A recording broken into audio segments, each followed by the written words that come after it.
ಸಂಘದ ಅಧ್ಯಕ್ಷರು, ಮಾಜಿ ಆರ್ಮಿಗಳು ಅಂದರೆ ಸೈನಿಕರು ವಿಶೇಷ ಆಹ್ವಾನಿತರಾಗಿ ಇವತ್ತು ಸ್ವಾತಂತ್ರ್ಯ ಸಂಭ್ರಮದ ಈ ಒಂದು ಕಾರ್ಯಕ್ರಮಕ್ಕೆ ಬಂದಿರ್ತಾರೆ. ಸ್ವಾತಂತ್ರ್ಯೋತ್ಸವ, ಕಾರ್ಗಿಲ್ ವಿಜಯೋತ್ಸವ ಹಾಗೆಯೇ ಆಪರೇಷನ್ ಸಿಂಧು ಕುರಿತು ಕೆಲವು ವಿಚಾರಗಳನ್ನ ನಮ್ಮ ಜೊತೆ ಹಂಚಿಕೊಂಡಿದ್ದಾರೆ.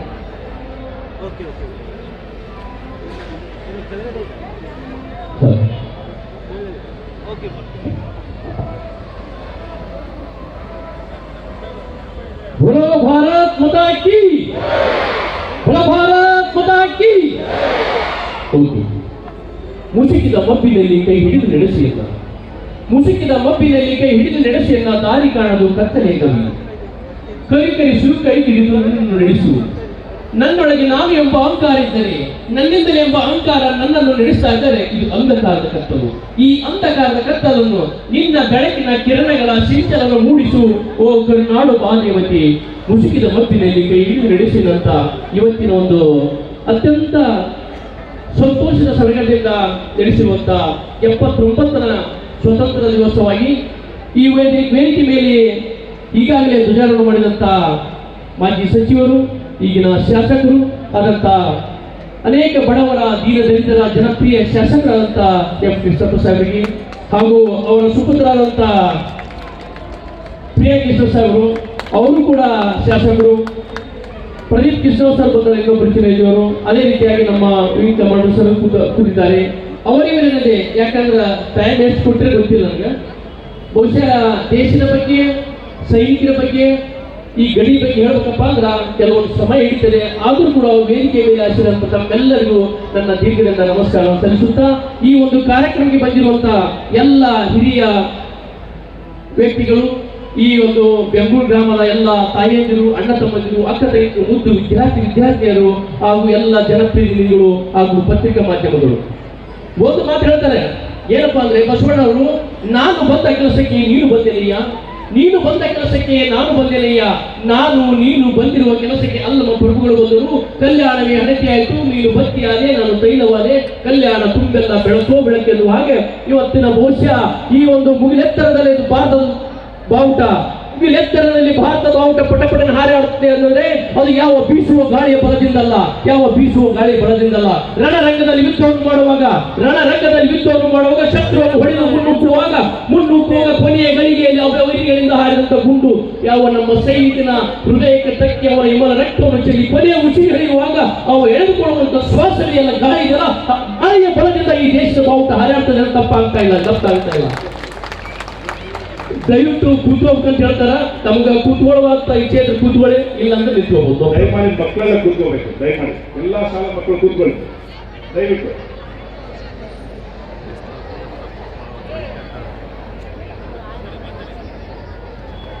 ಬಹುಶಃ ಇವತ್ತಿನ ಕಾರ್ಯಕ್ರಮ ಹೆಂಗೆ ಅನಿಸ್ತಾ ಇದೆಯಪ್ಪ ಅಂದ್ರೆ, ಇಲ್ಲಿ ಬಹಳ ಚಿಕ್ಕ ಜಾಗ ಇದೆ, ಆದ್ರೆ ಆ ಒಂದು ಪ್ರೇರಣೆ ನಡೆಸಿದಂತ ಮುದ್ದು ವಿದ್ಯಾರ್ಥಿಗಳು, ಆ ಎಲ್ಲ ಶಾಲೆ ಟೀಚರ್ಸ್ಗಳು ಕೊಟ್ಟಿರುವಂತಹ ಶಿಕ್ಷಣ, ಆ ಒಂದು ಯಾವ ಅವರಲ್ಲಿ ಡಿಸಿಪ್ಲಿನ್ ಹೇಗಿತ್ತಪ್ಪ ಅಂದ್ರೆ ಚಿಕ್ಕದಾದ್ರೂ ಕೂಡ ಚೊಕ್ಕದಾಗಿತ್ತು.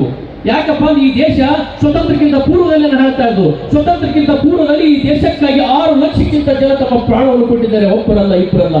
ಈ ಸ್ವತಂತ್ರದ ಪೂರ್ವದಲ್ಲಿ 1998ರಲ್ಲಿ ವೈರಿಗಳನ್ನು ಹೆಂಗೆ ಓಡಿಸಬೇಕು, ಈ ಬ್ರಿಟಿಷರ ವಿರುದ್ಧ ಹೆಂಗೆ ಹೋರಾಟ ಮಾಡಬೇಕು, ಈ ನಮ್ಮ ನಾಡನ್ನು ಹೆಂಗೆ ಗಟ್ಟಿಗೊಳಿಸಬೇಕಂತ ಯಾರಾದ್ರೂ ನಮ್ಗೆ ಹೇಳಿಕೊಟ್ಟಿದ್ದಾರಪ್ಪ ಅಂದ್ರೆ ಆ ವೀರರ ಕಿತ್ತೂರು ಚೆನ್ನಮ್ಮ ಆಸ್ಥಾನದಲ್ಲಿದ್ದ ಸಂಗೊಳ್ಳಿ ರಾಯಣ್ಣ ನಮ್ಗೆ ಗೊತ್ತಿರಬೇಕು. ಇತಿಹಾಸ ಆಗ ಹೋಗ್ತಾ ಇರ್ತದೆ, ನಾವು ನೋಡ್ತಾ ಬಿಡ್ತೀವಿ. ಈ ದೇಶ 1999ರಲ್ಲಿ ಆದ ನಂತರ ಕೂಡ, ನಾನು ಅದಕ್ಕಿಂತ ಮುಂಚಿತವಾಗಿ ನಾನು ಹೇಳ್ತಾ ಇದ್ದೇನೆ, 1919 ಜಲಿಯನ್ ವಾಲಾಬಾಗ್ ಹತ್ಯಾಕಾಂಡ ಆಗುತ್ತೆ. ಅವು ಕೂಡ ಸಿಖ್, ಅಲ್ಲಿರುವಂತ ಅಕಾಲಿದಳ ಸಿಖ್ ಪಂಜಾಬಿನ ಒಂದು ಪ್ರೊಟೆಸ್ಟ್ ಮಾಡ್ತಾ ಇರ್ತಾರೆ. ಆಗಿನ ಬ್ರಿಟಿಷರಿಗೆ ಡಯನ್ ಏನ್ ಮಾಡ್ತಾರೆ, ಅವಾಗ ಒಂದು ಸೈನ್ಸ್ ಏನೋ ನಮಗೆ ದೇಶಕ್ಕೆ ಬರ್ತಾ ಇರ್ತಾನೆ. ಅವರ ವಸಾಹತು ನೀತಿಗಳ ಮೇಲೆ ಬಹಳ ಭಾರವಾಗ್ತಾ ಇರ್ತಾರೆ. ಅಲ್ಲಿರುವಂತಹ ಎಲ್ಲರೂ ಅದರ ಪ್ರತಿಭಟನೆ. ಬಹುಶಃ ಪ್ರತಿಭಟನೆ ಮಾಡುವಾಗ ಡಯನ್ ಏನ್ ಮಾಡ್ತಾನಪ್ಪ ಅಂದ್ರೆ, ಅವರ ಮೇಲೆ ಏಕಾಏಕಿ ಗುಂಡಿನ ಒಂದು ಸುರಿಮಳೆಗೆ ಆರ್ಡರ್ ಕೊಡ್ತಾನೆ. ಹೆಂಗ್ ಸಾಯ್ತಾ ಇದ್ರಪ್ಪ ಅಂದ್ರೆ ಈ ದೇಶಕ್ಕಾಗಿ ಜನ ಅಂದ್ರೆ, ಅವ್ರು ಗುಂಡು ಬಡಿದು ಎಷ್ಟೋ ಜನ ರಕ್ತ ಬಳಿಯಲ್ಲಿ ಬಿಡ್ತಾ ಇದ್ರು. ಎಷ್ಟೋ ಜನ ಎದುರು ಹಿಂದೆ ಹೋಗುವಾಗ ಇನ್ನೊಂದು ದೊಡ್ಡದಾದ ಬಾವಿ ಇತ್ತು. ಬಾವಿ ಒಳಗಡೆ ಒಬ್ಬರ ಮೇಲೆ ಒಬ್ಬರು ಬಿದ್ದು 1055 ಜನ ದೇಶಕ್ಕಾಗಿ ಅವತ್ತು ಪ್ರಾಣ ಕೊಟ್ಟರಪ್ಪ ಅಂದ್ರೆ ಈ ದೇಶ ಸ್ವತಂತ್ರ ಹೆಂಗೆ ವಿಚಾರ ಮಾಡಿ ನೋಡಿ.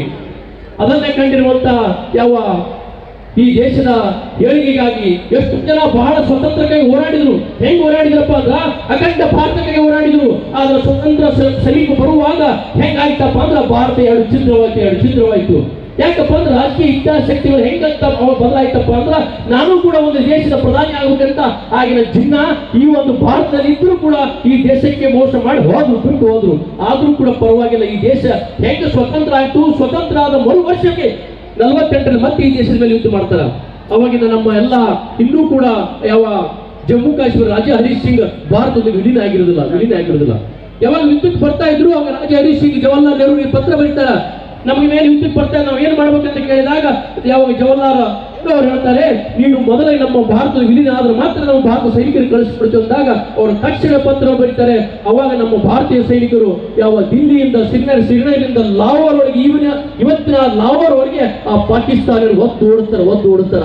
ಬಹುಶಃ ಅವತ್ತೇನ ನಿರ್ಣಯ ಮಾಡಿದ್ರಪ್ಪ ಅಂದ್ರೆ ಈಗಿನ ಯಾವ ಲಾಹೋರು ಅದೆಲ್ಲ ಇಸ್ಲಾಮಾಬಾದ್ ಎಲ್ಲ ಕೂಡ ಬರ್ತಿತ್ತು. ಆದ್ರೂ ಕೂಡ ಒಂದು ನೀತಿ ಅಂತ ಒಂದು ದೇಶಕ್ಕೆ ತನ್ನದೇ ಆದಂತ ಸರದ್ದು ಮಾರ್ಗ ಇರ್ತ ಅದೆಲ್ಲರೂ ಬಿಟ್ಟು ಕೊಟ್ಟರು. ಇದು ಆದ ನಂತರ ಕೂಡ ನಾನು ಹೇಳ್ತಾ ಇದ್ದೀನಿ, ಇದು ಆದ ನಂತರ ಕೂಡ ಈ ದೇಶದ ಮೇಲೆ 62ರಲ್ಲಿ ಮತ್ತೆ 65ರಲ್ಲಿ ಯುದ್ಧ ಅಂತ ಅದಾದ ನಂತರ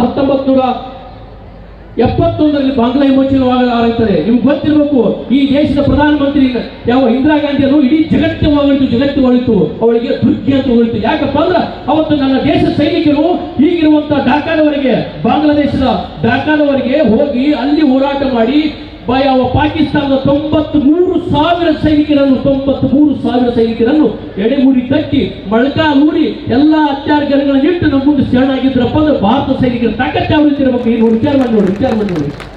ಅದಾದ ನಂತರ ಕೂಡ ಏನೋ ಒಂದು ಒಪ್ಪಂದ ಮಾಡ್ಕೊಂಡು ಲಾಹೋರ್ ಶಿಮ್ಲಾ ಒಪ್ಪಂದ ಮಾಡ್ಕೊಂಡು ನಮ್ಮ ಯಾವ ಅಮೃತಸರದಿಂದ ಲಾಹೋರ್ಗೆ ಬಸ್ ಪ್ರಯಾಣ ಮಾಡಿದ್ರು ಆಗಿನ ಪ್ರಧಾನಿ ಅಟಲ್ ಬಿಹಾರಿ ವಾಜಪೇಯಿ ಅವರು. ಆದ್ರೂ ಕೂಡ ಯಾವ ಪಾಕಿಸ್ತಾನದ ಜನರಲ್ ಪರ್ವೇಜ್ ಮುಷರಫ್ ಅದು ನೀಚ ಬುದ್ಧಿ ಎಂದು ಹೋಗುದಿಲ್ಲ. ಪಾಕಿಸ್ತಾನ ನೀಚ ಬುದ್ಧಿ ಎಂದು ಹೋಗುದಿಲ್ಲ. ಯಾಕಪ್ಪ ಅಂದ್ರ ಅವಾಗೇನೋ ಅಲ್ಲಿರುವಂತಹ ಪ್ರಧಾನಿ ನವಾಜ್ ನಾವು ನಮ್ಮ ಪ್ರಧಾನಿಯನ್ನು ಬಹಳ ಹೆಮ್ಮೆಯಿಂದ ಬರಮಾಡಿಕೊಂಡ್ರು. ಆದ್ರ ಒಂದು ಯಾವುದೇ ಅಂತ ಇಸ್ಲಾಂ ಯಾವ ನಮ್ಮ ಕಾರ್ಗಿಲ್ ಸೆಕ್ಟರ್ ಹೆಂಗಿರ್ತದಪ್ಪ ಅಂದ್ರ ಭೂಮಿ ಮತ್ತು ಸಮುದ್ರ ಸ್ಥಳದಿಂದ 16,000ದಿಂದ 24,000 ಹೈಟ್ ನಲ್ಲಿರುವಂತಹ ಆ ಪ್ರದೇಶದಲ್ಲಿ ಯಾವಾಗ ಸತತವಾಗಿ ಬರ್ಫ್ ಉಳ್ತಾ ಇದೆ.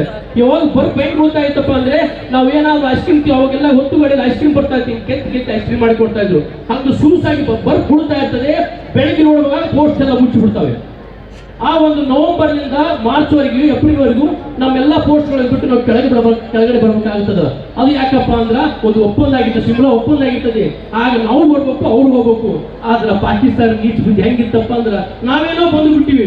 ಒಂದು ದೇಶದ ಒಂದು ಯಾವ ರಾಜ್ಯ ಮಾರ್ಗ ಇರ್ಬೋದು, ನಮ್ಮ ಸರಹದ್ದು ಇರ್ಬೋದು, ಆ ಒಂದು ಒಪ್ಪಂದ ಪ್ರಕಾರ ಅದೇ ಕುತಂತ್ರ ಯಾವ ನಮ್ಮ ಆಗಿನ ಜನರಲ್ ಪರ್ವೇಜ್ ಮುಷರಫ್ ಆ ಒಂದು ನಮ್ಮೆಲ್ಲ 132 ಪೋಸ್ಟ್ಗಳನ್ನು ಕಬ್ಜೆ ಮಾಡ್ಕೊಂಡು ಕಾರ್ಗಿಲ್ದಲ್ಲಿ ಕೂತ್ಬಿಟ್ರು. ನೀವು ವಿಚಾರ ಮಾಡಿ ನೋಡ್ಕೊರಿ. ಈಗ ನೋಡ್ಬೇಕಪ್ಪ ಅಂದ್ರೆ ತುತ್ತುಲಿ ಅಲ್ಲಿ 60 ಎಷ್ಟಪ್ಪ ಅಂದ್ರೆ ಕನಿಷ್ಠ 16,000 ಫೂಟ್ ಕಷ್ಟದಲ್ಲಿರುವಂತ ಗುಡ್ಡ. ನಾವು ಮೇಲಿಂದ ಹೇಳ್ಬೇಕು, ಅಲ್ಲಿಂದ ಅವ್ರು ಬರೀ ಗುಡ್ಡು ಹೊಡಿದ್ ಬೇಡ, ಒಂದು ಕಲ್ಲು ಹೋಗೋದು ಸಾಕು, ನಾವು ಸತ್ತು ಹೋಗ್ತೀವಿ. ಬಹಳ ಜನ ಹೇಳ್ತಾ ಇರ್ತಾರ, ಅವ್ರು ಹೆಂಗ್ ಬಂದ್ರಿ ಸರ್, ಹೆಂಗ್ ಬಿಟ್ಟು ಹಾಕಿಬಿಟ್ಟಿದ್ರಿ ಸರ್. ನಾನು ಹೇಳ್ತೀನಿ, ಯಾರ ಮನೆಯಲ್ಲಿ ಯಾರ ತಂದೆ, ಯಾರ ಅಪ್ಪ, ಯಾರ ಮಗ ಆ ದೇಶಕ್ಕಾಗಿ ದುಡ್ಡು ಪ್ರಾಣ ಕೊಡ್ತಾರಲ್ಲ, ಆ ಮನೆಯ ಕಷ್ಟ ಅವ್ರಿಗೆ ಮಾತ್ರ ಗೊತ್ತಾಗುತ್ತ. ಅಂತ ಎತ್ತರ ಗುಡ್ಡ ಅವ್ರ ಪರಿಸರಕ್ಕೆ ವಶಪಡಿಸಿಕೊಳ್ಳುವಾಗ ನಮ್ಮ ಆರ್ಮಿ, ನೇವಿ, ಏರ್ಫೋರ್ಸ್ ಈ ಮೂರು ಕೂಡಿ ಆ ಒಂದು 132 ಪೋಸ್ಟ್ಗಳನ್ನು 2 ತಿಂಗಳಲ್ಲಿ ಅದಕ್ಕಿಂತ ಮುಂಚಿತವಾಗಿ ನಮ್ಮ ದೇಶದ ಸೈನಿಕರು 527 ಜನ ದೇಶಕ್ಕಾಗಿ ಪ್ರಾಣ ಕೊಟ್ಟ ನಂತರ ನಮ್ಮ ಕಾರ್ಗಿಲ್ಲ ಪೂರ ಎಲ್ಲ ವಶಪಡಿಸಿಕೊಂಡಿವಿ.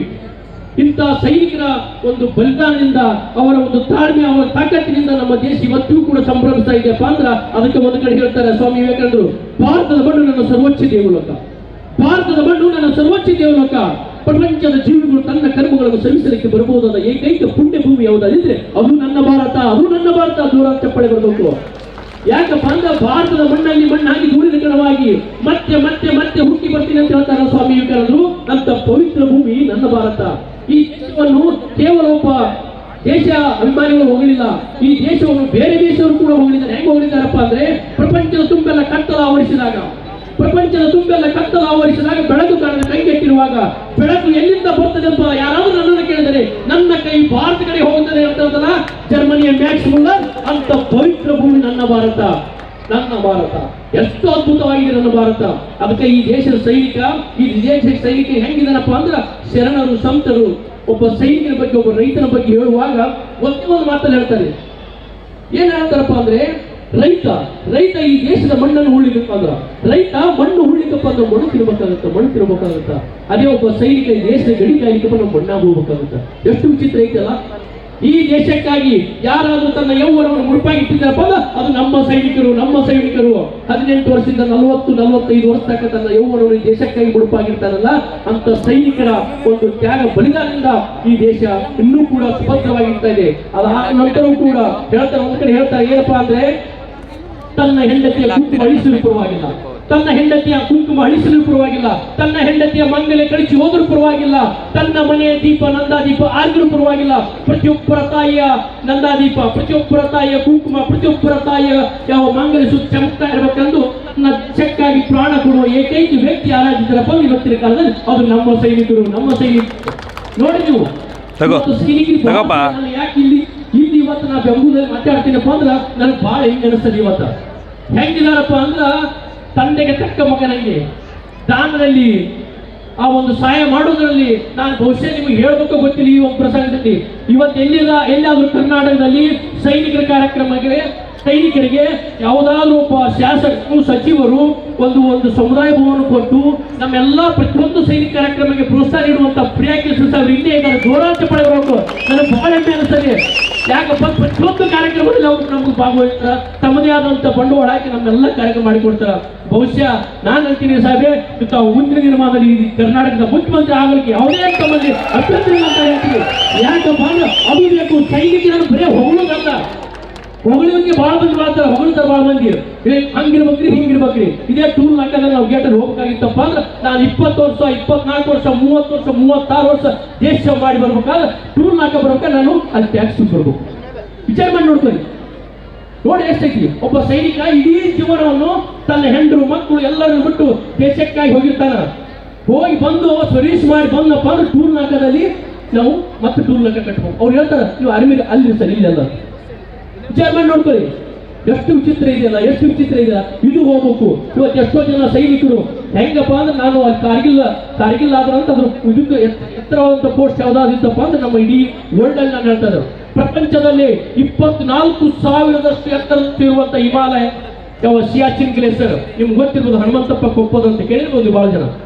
ಹನುಮಂತಪ್ಪ ಕೊಪ್ಪದವರು ನಂದು 12 ಮಡ್ರಾಸ, ಅವನು 9 ಮಡ್ರಾಸ. ನಾವು ರಿನ್ಯೂ ಮಾಡ್ಲಿಕ್ಕೆ ಮೇಲೆ ಬರ್ತಾ ಇದ್ರು. ಬರುವಾಗ ಸ್ಲೈಡಿಂಗ್ ಆಗಿಬಿಡ್ತು. ಪೂರಾ ಬರ್ಪ ಹೆಂಗ್ ಬಿತ್ತಪ್ಪ ಅಂದ್ರೆ ಕನಿಷ್ಠಪ್ಪ ಒಂದು 500 ಫುಟ್ ಉದ್ದದಂತ ಬಂಡೆ ಒಂದು 34-36 ಫುಟ್ ಅಂತ ಬಿಡ್ತು. ದೊಡ್ಡ ದಪ್ಪದಂತ ಬಂಡೆ ಅವ್ರ ಮೇಲೆ ಬಂದ್ಬಿಡ್ತು. 17 ಜನ ಹಾಗೆ ಬೆಳಗ್ಗೆ ಮಾತಾಡಿದ್ರೆ ಎಲ್ಲರ ಕಾಲಕ್ಕೆ ನಾವೆಲ್ಲ ಸುಖವಾಗಿದ್ದೀವಿ ಚೆನ್ನಾಗಿದ್ದೀವಿ ಅಂತ. ಹೋಗುವಾಗ ಬಂಡಿ ಬಿತ್ತು ಎಲ್ಲರೂ ಅಲ್ಲೇ ಮುಗಿಸ್ಬಿಟ್ರು. ಒಬ್ರು ಜೀವಂತ ಬರಲಿಲ್ಲ, ಒಬ್ರು ಜೀವಂತ ಬರಲಿಲ್ಲ.